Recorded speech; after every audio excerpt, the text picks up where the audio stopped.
Welcome to CrashMagic. In this video we've got a really great trick that originally dates way back to medieval times. The main premise of this effect is that three spectators are each able to select one of three objects, and it's then the magician's job to be able to determine which spectator has which object. I don't have three spectators here with me, but I'll begin by showing you how the trick is performed and how it would look from a spectator's point of view.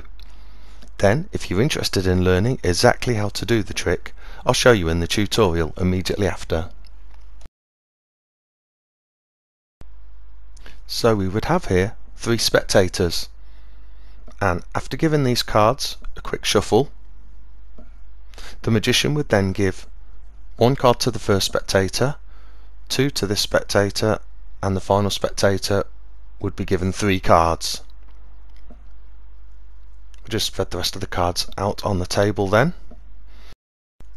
And we also have here three gemstones. So there's a black obsidian, a clear quartz, and a green agate. So at this point the magician would now turn away from the spectators so that they couldn't see anything that was going to happen.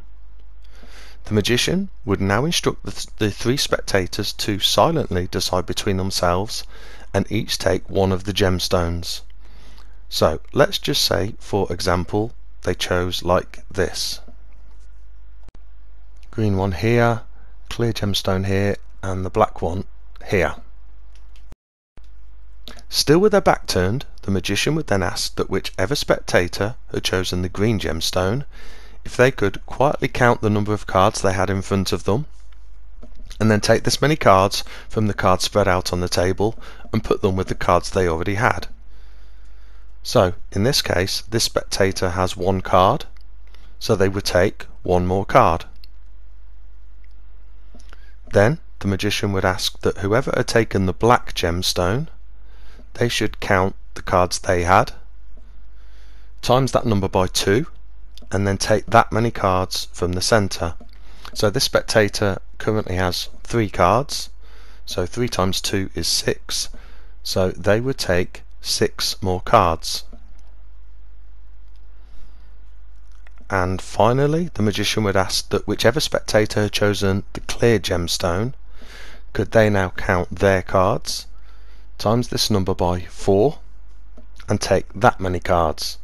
So in this case the spectator that's got the clear gemstone has got 2 cards, so 2 times 4 is 8, and they would take 8 more cards from the center.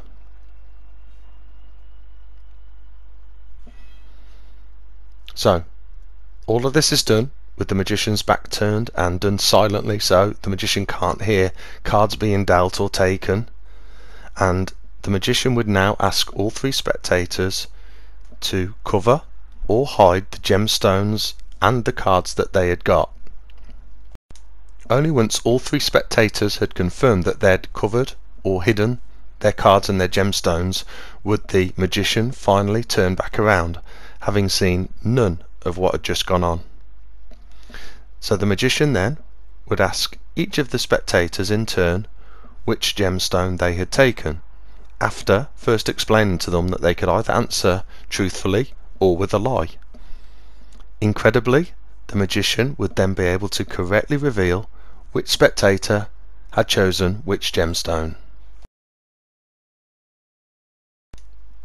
That then is the trick, and it's incredibly versatile in terms of how it can be presented, and seems amazing for the spectators. From the magician's perspective, it's totally self-working. There's just a number of things that you need to remember. Now it does seem quite complicated to start with, but once you've practiced it just a couple of times, I promise it's actually quite easy to perform and is well worth the effort. So you need 3 objects. I like to use 3 gemstones because they're small to carry around and easy for the spectators to hide, but you can use anything. Personal belongings of the spectators also work well, maybe like a ring, a watch, and car key. You don't even have to use physical objects. You can ask your spectators to imagine 3 objects like a plane, a car, and a boat. Whatever 3 objects you use, whether real or abstract, you need to, in your head, assign these objects the letters A, B and C, so that you know which object is A, which is B and which is C. Now this is again why I like to use these three gemstones, because using these it's easy for me to remember that the green agate is A for agate, B is for the black gemstone, and C for the clear gemstone. Now the other thing that you also need for this trick is 24 things that you can easily count. So I used playing cards, but you could just as well use coins or matchsticks, and of course you need 3 spectators. And just for this tutorial we'll refer to them as spectator 1, spectator 2 and spectator 3 here. To begin then, we give 1 card to our first spectator, 2 to the second, and 3 to the third spectator. And once that's done, I then like to spread the rest of the cards out on the table rather than leave them in a pile, because that's going to make it a lot easier to count them later on. Now, as the magician, you can turn around so that you can't see any of what is going to happen, and you then ask your spectators to each take one of the objects. They can of course choose whichever object they like, but this time let's go with the black one here, clear one here, and the green one here. Now you're going to ask the spectator who chose the object that you've remembered as A, so in our case the green gem, to take from the centre as many cards as they already have. So this spectator here, spectator 3, has got 3 cards, so they will take 3 more cards. You then ask whichever spectator has the black gem, or whatever your B object is, to take twice as many cards as they already have. So spectator 1 in our case only has 1 card, so they will take 2 more cards. And finally you ask the spectator that has the clear gem, or the object that you know as C, to take 4 times as many cards as they already have. So in this case spectator B has 2 cards, so they will take 8 more cards.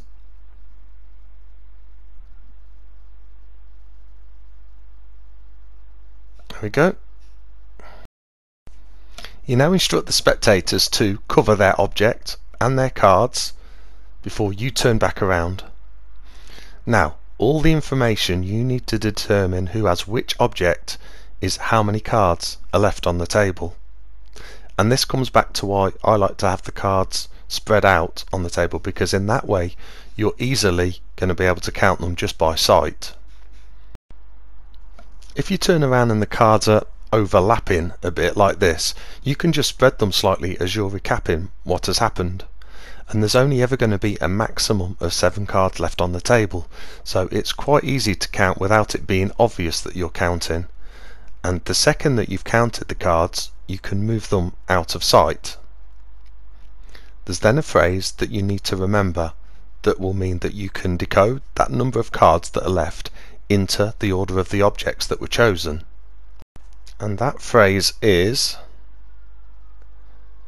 Abby's bank account soon becomes cash club. So based on how many cards you have left, that number will then relate to one of these words. Now each of these words has 2 of the letters A, B and C in it, apart from the 4th word, soon.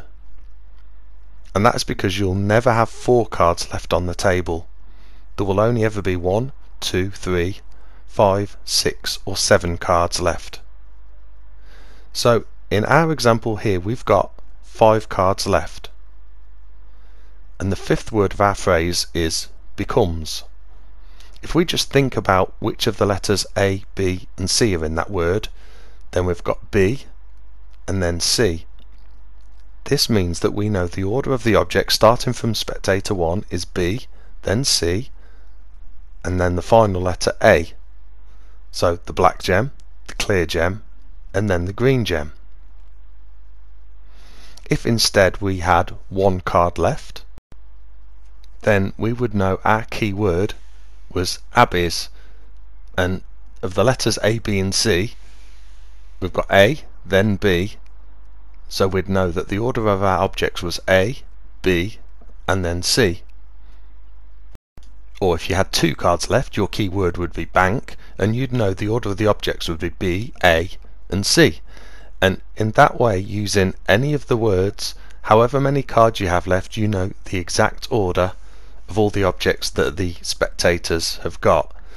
Now this phrase might be quite tricky to remember to start with, but it's actually really easy to remember, and just 5 minutes practice and immediately you'll know by how many cards you've got left exactly which your word in the phrase is and the order of all the objects that the spectators have got.